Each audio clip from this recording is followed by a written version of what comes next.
거대한 다리나 선박, 전부 수많은 용접으로 만들어지잖아요. 근데 만약에 그중 딱 하나라도 눈에 안 보이는 결함이 있다면 어떨까요? 자, 오늘 바로 그 숨겨진 위험을 기가 막히게 찾아내는 방법, 필린 영접부 파괴 시험에 대해 제대로 한번 파헤쳐 보겠습니다. 자, 그럼 오늘 우리가 함께 살펴볼 내용인데요. 먼저 이 시험 대체 왜 필요한 걸까? 궁금하시죠?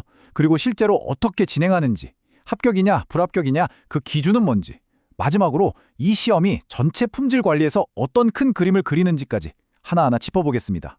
네, 그럼 첫 번째 이야기부터 시작해볼까요? 도대체 왜 멀쩡해 보이는 용접부를 굳이 부숴봐야만 하는 걸까요? 그 이유가 정말 중요합니다. 자, 이 그림을 보시면 딱 감이 오실 겁니다.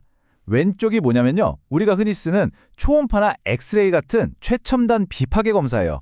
근데 이게 용접부의 가장 깊숙한 시작점, 바로 이 루트 부분은 잘 못 봐요. 일종의 사각지대인 거죠. 하지만 오른쪽을 보세요. 이 파괴 시험은 어때요?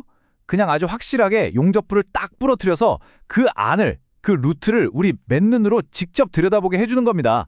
정말 확실한 방법이죠? 근데 이게 그냥 사소한 문제가 아니에요.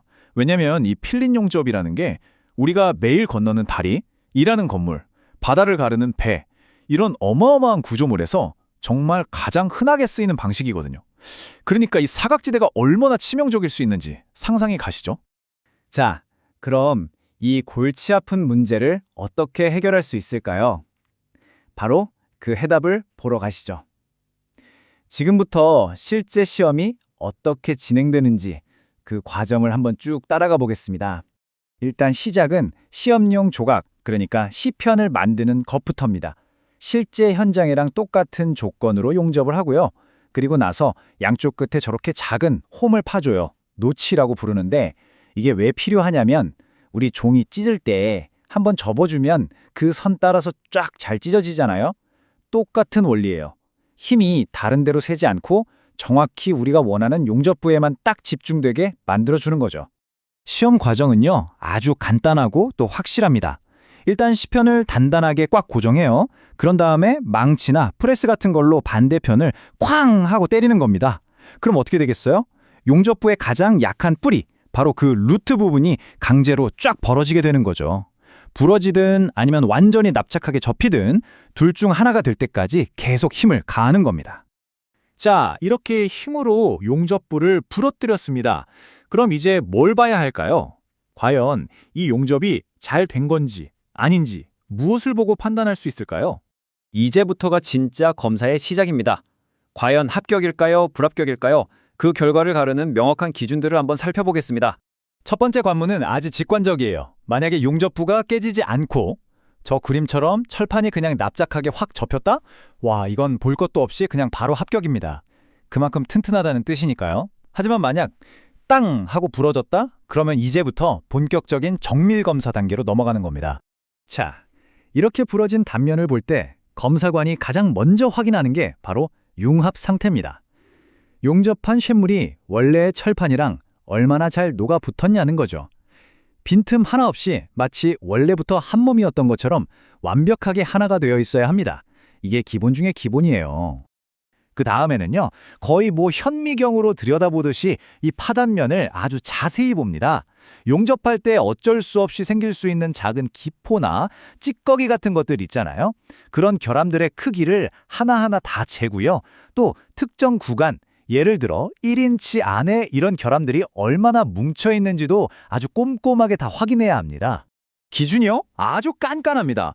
개별 결함 하나가 2.4mm를 넘으면 안 되고요.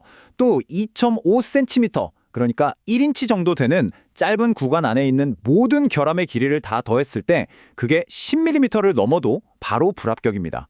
이게 무슨 뜻이냐면 큰 결함 하나도 안 되지만 작은 결함이라도 여러 개가 옹기종기 모여있는 것도 절대 용납하지 않겠다는 거예요. 그리고 이제 모든 결함을 통틀어 가장 중요하고 가장 절대적인 규칙이 등장합니다. 그건 바로 균열입니다. 규칙은 정말 단호합니다. 맨눈으로 봤을 때 그 어떤 종류의 균열도 절대 허용되지 않는다. 이게 끝이에요. 다른 결함들은 크기에 따라서 봐주는 게 조금이라도 있지만 균열만큼은 예외가 없습니다. 왜냐하면요, 아주 작은 실금 하나가 나중에 구조물 전체를 무너뜨릴 수 있는 가장 치명적인 약점이 되기 때문이죠. 그래서 0.1mm짜리 균열이라도 발견되면 그냥 그걸로 끝! 바로 불합격입니다. 자, 그럼 이 시험 하나가 전체 프로젝트라는 큰 그림 안에서 도대체 왜 이렇게까지 중요한 걸까요? 그 진짜 의미를 한번 알아보겠습니다. 이 파괴 시험은요, 혼자서 모든 걸 다 하진 않아요. 여기 보이는 맞물려 돌아가는 톱니바퀴처럼 항상 짝꿍이 있습니다. 바로 매크로 시험이라는 건데요. 이 시험은 용접의 겉모양, 그러니까 형태나 크기가 제대로 됐는지를 확인하는 역할을 해요. 이 두 가지가 딱 맞물려 돌아가야만 비로소 완벽한 품질이라는 그림이 완성되는 거죠. 네, 그러니까 정리하자면 파괴 시험은 용접의 속이 얼마나 튼튼한지를 보는 거고 매크로 시험은 겉이 얼마나 반듯한지를 보는 겁니다. 속과 겉, 이 두 가지를 모두 확인했으니 이제 실수가 끼어들 틈이 없는 거죠. 바로 이게 이 모든 테스트의 궁극적인 목표입니다. 실제 공사에 들어가기 전에 미리 용접 절차나 용접사의 실력을 검증해서 혹시 모를 치명적인 결함을 원천 봉쇄하는 거예요. 말하자면 가장 튼튼하고 안전한 다리와 건물을 짓기 위한 최종 안전 장치인 셈이죠. 이 엄격한 관문을 통과한 기술과 사람만이 현장에 투입될 수 있는 겁니다. 결국 이 시험은요, 그냥 쇠붙이 하나 부숴보는 게 아닙니다. 우리가 매일 이용하고 우리를 보호하고 또 세상을 연결하는 거대한 구조물에 대한 신뢰를 쌓는 과정인 거죠. 어찌 보면 가장 단순하고 심지어는 무식해 보이기까지 하는 이 파괴 시험이 역설적으로 가장 안전한 미래를 만드는 가장 확실한 약속이 되는 겁니다. 정말 흥미롭지 않나요?